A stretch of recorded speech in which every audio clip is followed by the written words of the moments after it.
There we go. A global settlement layer, and do an overview of the blockchain ecosystem, and towards the end, see how that might map into what a global settlement layer might be. Every modern economic age has been driven by an explosion of technological innovation that increases efficiency and coordination. During the Industrial Revolution, steam power and other forms of mechanical assist force multiplied what we could do with our muscles alone, enabling us to operate bigger, better, and faster, and to create more value in less time. The Information Revolution saw computation machines enable us to process information better and faster, magnifying the complexity that we could contemplate and execute, enabling us to impact broader vistas and create more value in less time. In 1984, John Cage, chief scientist at Sun Microsystems, coined the phrase, "The network is the computer." And years later, many Web 1 and Web 2 companies brought that network to billions across the world, supercharging our gregarious nature, creating the social network global community revolution, enabling us to act collectively on a global scale in real time. For millennia, humans have built out systems and technologies that have raised the quality of life for so many. But all these developments have rested on a single, somewhat flimsy foundation, the base trust layer of our societies. People need trust between one another in order to do even the most basic thing together. Thus far, all the base trust layers in our societies have been founded on subjective trust. Trust in a single individual, in interpersonal social networks, in platforms like businesses and institutions, and in large centralized authorities like governments. This works reasonably well in many situations, but it often breaks down when there's a misunderstanding, information asymmetry, or especially when there's an imbalance of power. Reliance on centralized trust enables certain kinds of intermediaries to extract too much value from a transaction flow. They extract these rents largely from imbuing relationships with necessary trust, standing between content creators, service and resource providers, and their customers. Up until recently, this was the only way we knew how to collaborate at scale on planet Earth. And now we need new and better trust infrastructures on which to rest all of the technology, commerce, and political tooling that runs the world. In blockchain and decentralized protocol systems, we have a breakthrough in how we can build trust into all of our systems. Automated, objective trust can replace reliance on older, weaker forms of subjective trust. The trust revolution will transform everything. We can now re-architect systems and society, enabling guaranteed execution of agreements, and build fidelity, fairness, and equitability into the application of societal rule systems, as everything we do can be rebased on a sounder trust foundation.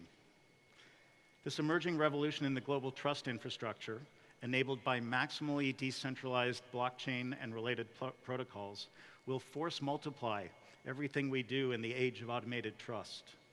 This stage of economic evolution will not only enable us to create orders of magnitude more value in less time, but it is likely to change the very definition of value going forward. The trust characteristic of blockchain derives from their degree of decentralization. Certain blockchain networks can't be improperly manipulated, can't be cheated, even if up to half of the nodes on those networks are malicious. If a network like Bitcoin Ethereum has thousands of nodes, we can be confident that these systems are harder to improperly manipulate than nearly any system in human history. We would achieve maximal decentralization of a blockchain network if every person on the planet owned precisely one full node device connected to the network. Proof of work systems are vulnerable to reduction in decentralization at the node network level due to costs of hardware and energy, preferential access to optimal hardware, and efficiencies of scale. A well-designed proof-of-stake system will remove these asymmetries, enabling more people to own or control hardware on the network. The barrier to entry will be low enough so that nearly anyone will be able to validate transactions on the Ethereum network and help secure it. Casper proof-of-stake will bring breakthroughs in scalability while enabling the network to be more decentralized and therefore more secure. Casper on the Ethereum blockchain is live on test nets now, and the 8 teams building their own implementations of the protocol should be in sync on a shared test net within a small number of months. Settlement, platforms, and walled gardens. Settlement is the act of finalizing a trade or transaction. When settlement is complete, all parties to the transaction have received what they traded for and are no longer encumbered. A settlement system, platform, or layer is the locus on which settlement of business, trade, or transactions occur.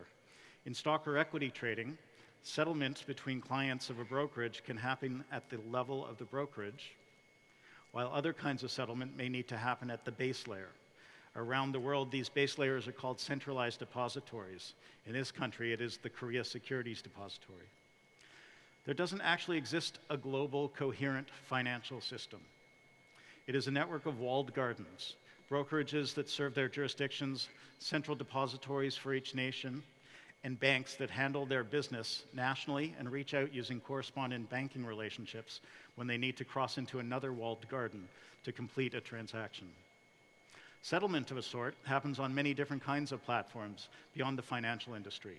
eBay, PayPal, MasterCard, and Amazon can be considered settlement platforms for certain kinds of transactions. Google Play and the App Store could also be considered settlement platforms. Travel websites and health maintenance organizations are still others. None of these focus primarily on the benefit to the consumer, and many of these play disturbing games with their customers to wring maximal value out of us. Each of these prioritize protecting of their pricing power, limiting freedom, choice, and quality of service to the end user. The legacy economy is all about creating the deepest, widest moats to protect competitive businesses. Service providers like software and game developers, doctors, musicians, teachers, and Uber drivers also suffer from platform capture in their different industries. Software developers have had to deal with various platforms over the decades: AOL, CompuServe, Windows, Mac, the open web with browser compatibility headaches, shrink-wrap stores like CompUSA and Egghead, and now the walled garden web, iOS, various Android systems, Facebook, the App Store, and Google Play. Throughout history, you had to pay some piper to get your work in the hands of users.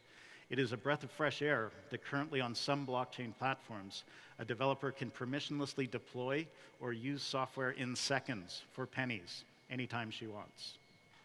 In the gaming space, the platforms on which games had to live, their settlement layer, so to speak, has always been proprietary, leaving game studios very vulnerable.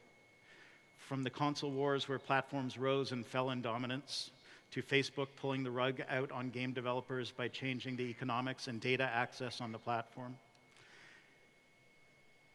to app stores playing the same powerful intermediary role today. Ethereum currently enables a dev studio to bring their own scalability solution, like Loom or Axie Infinity, and anchor it onto Ethereum, a platform that nobody and everybody owns.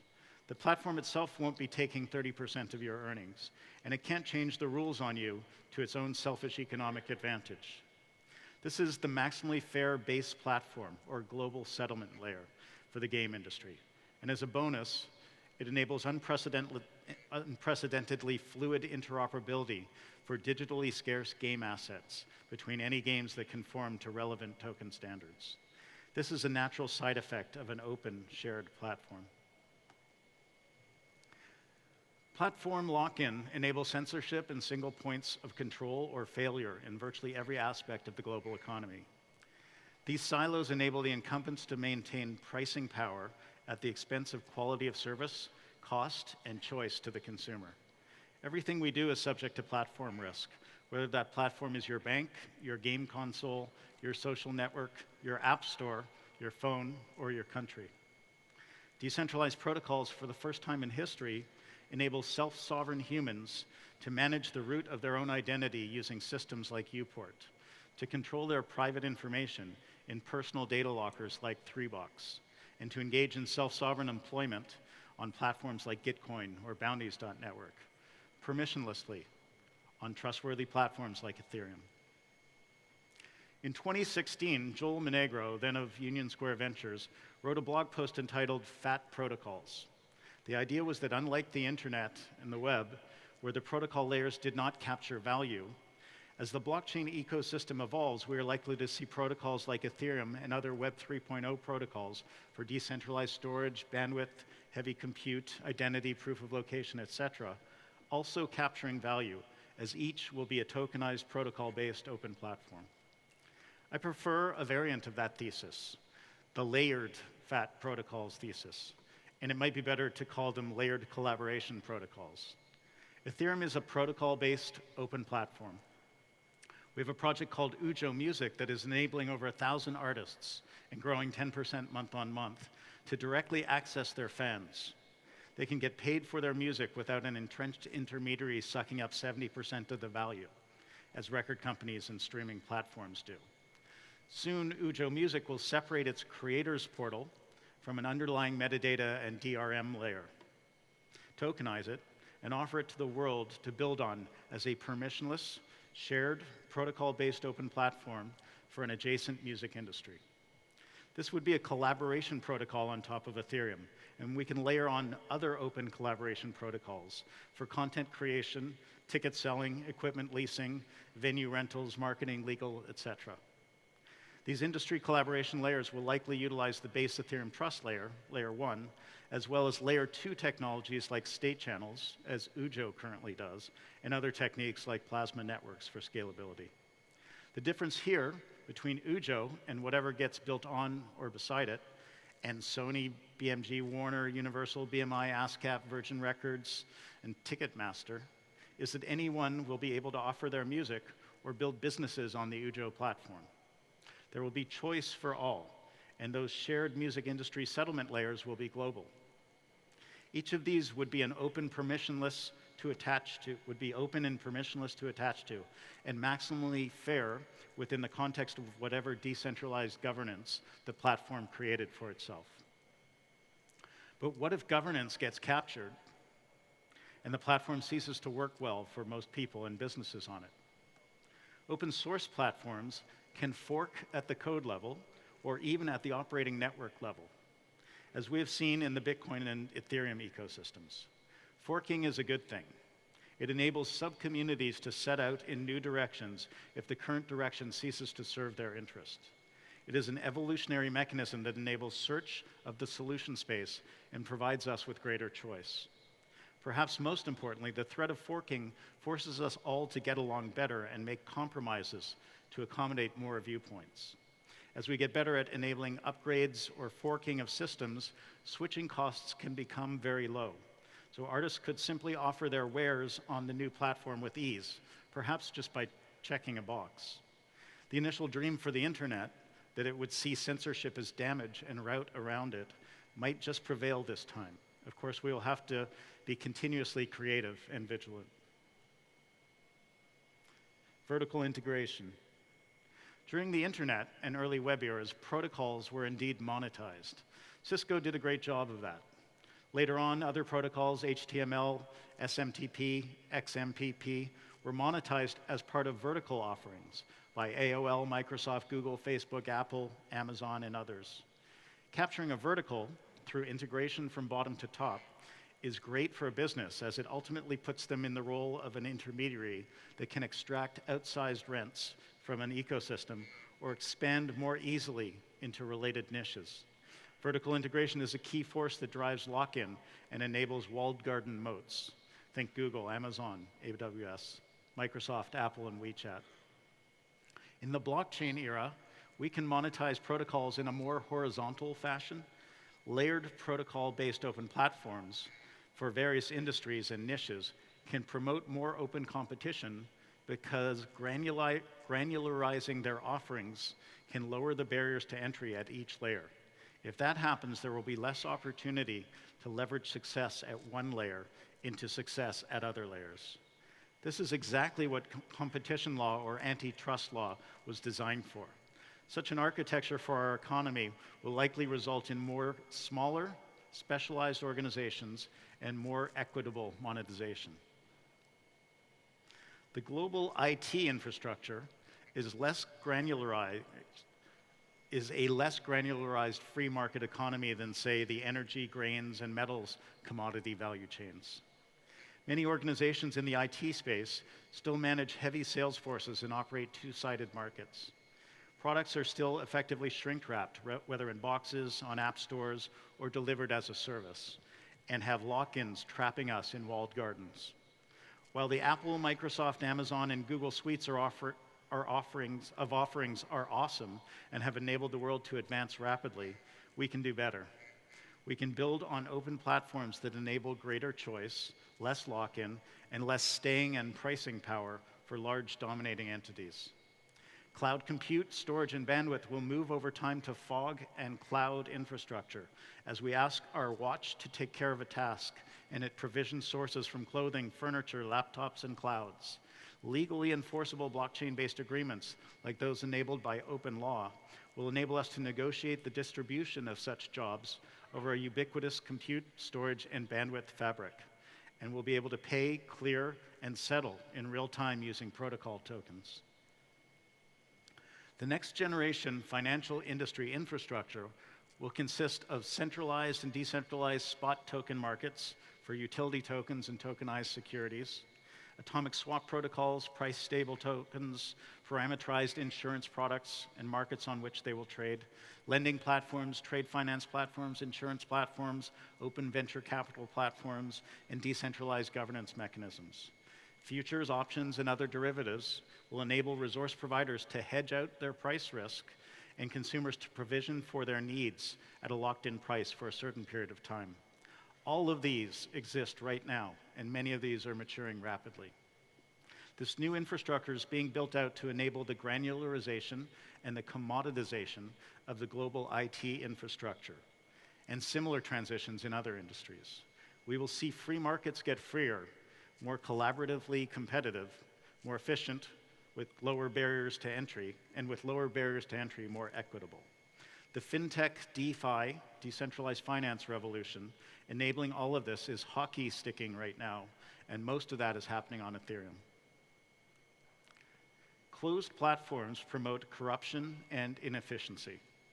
The global economy is rife with improper manipulations of markets due to platform lock-in or capture. Even the liquid deep markets of the present economy are regularly corrupted. It has long been the case that well-resourced and patient actors have been able to observe market realities and manipulate them for selfish purposes. In recent years, we've seen the gold and silver price fixing scandal involving entities like Barclays and Deutsche Bank, and even the base rate that sets the price of money around the world, LIBOR, was regularly manipulated by a cabal of banks for selfish purposes. UBS, Barclays, and others paid fines for decades of active corruption of this market. As we tokenize the world, well-resourced financial houses and traders will spare no effort to manipulate markets for gain or political advantage. We don't want the liquid, deep token markets of the next generation economy to be similarly vulnerable. We must not choose anything other than a maximally decentralized base as the foundational settlement layer of the global economy. Assuming we agree that freedom, choice, and maximal trust are good things, what would be the optimal choice at this point for a global settlement layer on which we can architect our industries and collective endeavors? Perhaps IBM's Fabric? Nope. There is no chance, in my opinion, of it ever evolving beyond relatively small networks for private permission systems. Fabric can issue tokens, but only for narrowly circumscribed situations. The Fabric technology promotes platform lock-in. R3's Corda is blockchain-inspired software for mostly banking industry applications. It is more about point-to-point trust than a shared source of truth. Corda can issue tokens, but only for narrowly circumscribed situations. And Corda, as a technology, promotes platform lock-in. Sorry.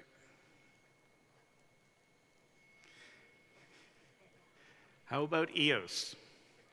As has been debated endlessly, a platform controlled by 21 crypto bros is just not all that decentralized. They can collude and censor if they wish. Governments and other well-resourced actors can bribe them or force them to act against their will and against the well-being and security of the people using the platform. It has been argued that if these block producers start behaving badly, they will be voted out, and that is the main source of decentralization in the system. Unfortunately, there's no good way for anyone to detect that they are colluding or have been corrupted or forced into some sort of improper action. I can imagine EOS being used for some games, but not even games that have high value tokens. It is too easy to organize to steal value on this platform. The Polkadot system is being built by Parity, the developers of the Ethereum Parity client. Parity is a very strong team. Polkadot will achieve scalability by having one main heartbeat chain, the relay chain, with multiple parachains hanging off of it. Polkadot is scheduled to launch its relay chain mechanism in Q3 of 2019. The Polkadot worldview sees Ethereum connected as a potential virtual parachain via a bridge. For any parachain to become attached to the Polkadot relay chain, it must be voted in by the holders of DOTS, the Polkadot system token. These voters can also choose to pause a parachain or remove a parachain from the system if it is deemed to be out of compliance with what the majority prefers. Effectively, this is a permissioned system, and whitelisting and blacklisting of entire parachain networks is a core tenet of the governance system of Polkadot. One could imagine a parachain choosing to be permissionless and allowing anybody to upload a dApp, but ultimately the DOT holders might take issue with this, as they might be considered by authorities to be responsible. So it would probably be too dangerous a policy for a parachain to offer. It is likely that this will be a permissioned and highly controlled blockchain platform. Cosmos also has a solid team of technologists. Cosmos doesn't really propose a base trust layer. It seems more focused on enabling different sovereign platforms to interoperate side by side. And it doesn't appear that there will be much interoperation between platforms in the next few years beyond enabling tokens to move back and forth across network boundaries. The Cosmos team feels that this will be the main and most important interoperation use case. I expect Cosmos to have good utility as a layer 2 solution linked into the base trust layer when necessary. Cosmos also expects to interoperate with Ethereum through a token bridge. Dfinity has a very strong team. Because Dfinity is a currently closed system controlled by a small number of investors and token holders, though they have indicated that they will open source their project at some point, it is hard to tell, but it appears to me that they are less interested in being a global-based trust and settlement layer and more like a somewhat decentralized AWS replacement. They're likely to do a very good job of this whenever it gets released. Ultimately, it doesn't seem viable for Dfinity to be a base trust layer for the planet, as there's one fundamental design choice that they and Cosmos made that will prohibit this. Both Dfinity and Cosmos favor safety or consistency over availability and liveness. This means that if 34% of the nodes on their networks find themselves on the wrong side of some great firewall that blocks traffic for a period, their entire global network will halt, freezing every system built on it. And there are other known related failure modes. This is a non-starter for many different classes of application. So in my admittedly somewhat biased opinion, there is only one currently viable option for the base trust layer, the global settlement layer for the planet. That was supposed to be a joke.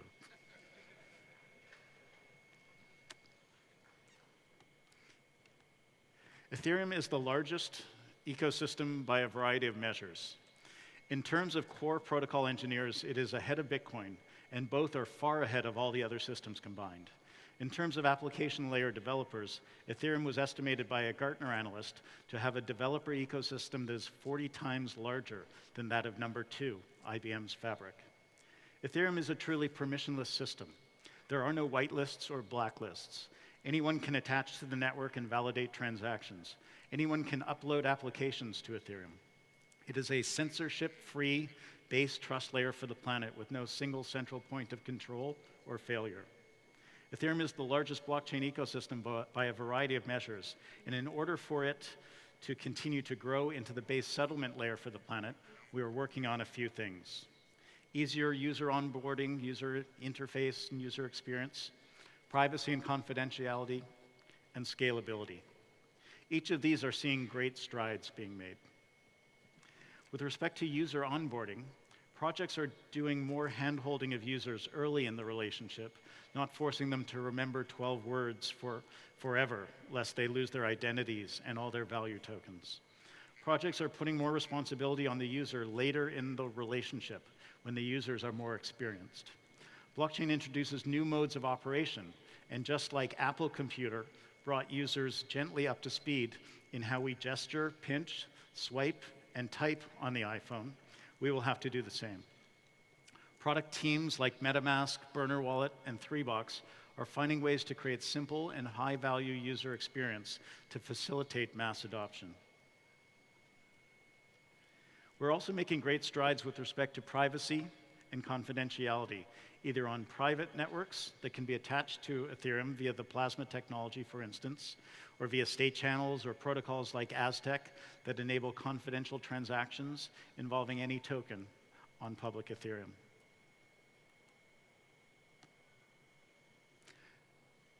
Ethereum 2.0, Polkadot, and Definity have similar architectures and capabilities and are likely to arrive at around the same time. It takes an enormous amount of work and network effect to build an ecosystem. So at that time, Ethereum's ecosystem will be orders of magnitude larger than the other two and will already have strong scalability at layer 2.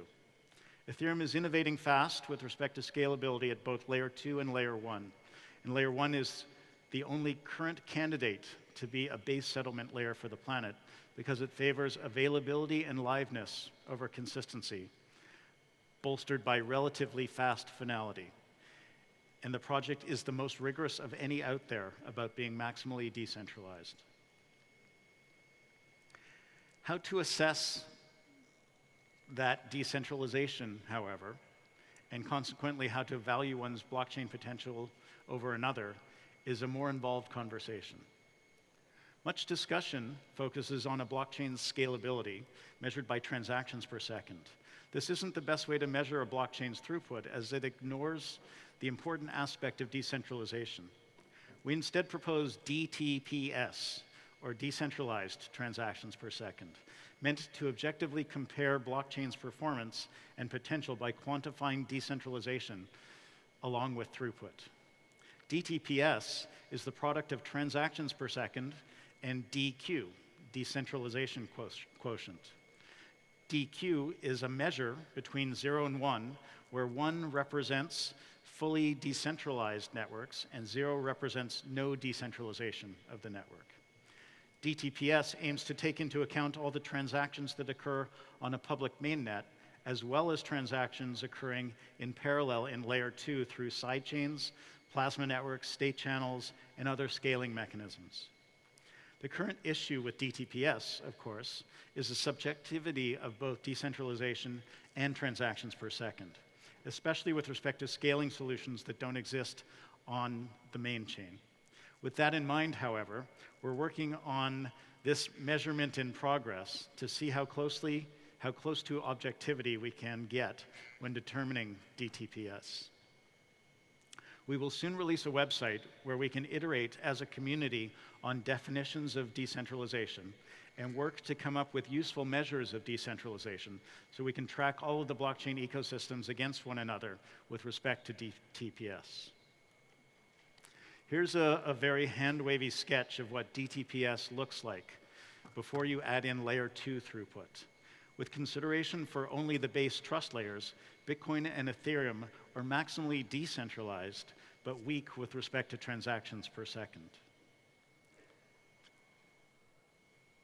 And here's a sketch of where we might be now with some layer 2 throughput already online.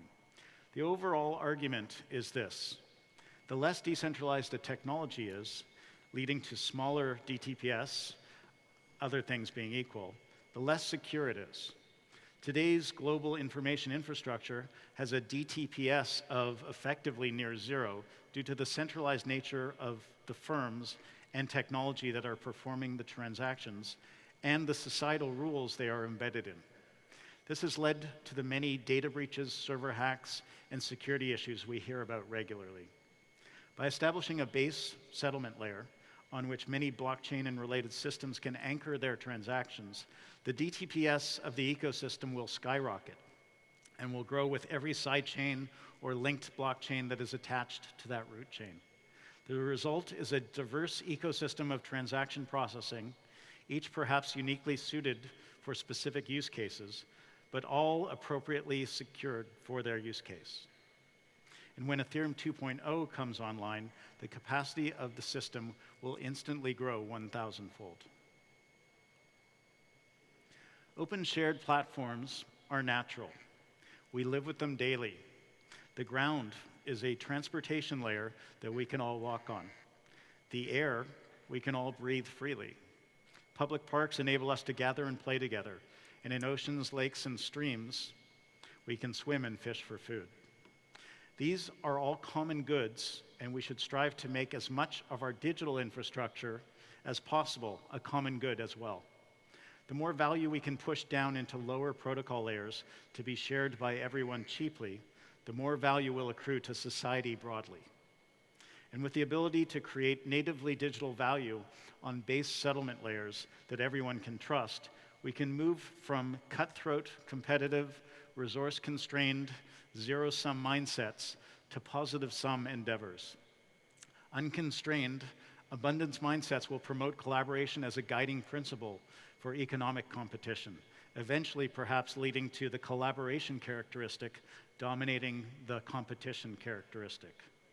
Effective crypto-economic mechanism design, as practiced by our Alpine group, will encourage us to root for one another to succeed, because if others on your open platform succeed, your fortunes will grow as well. Thank you.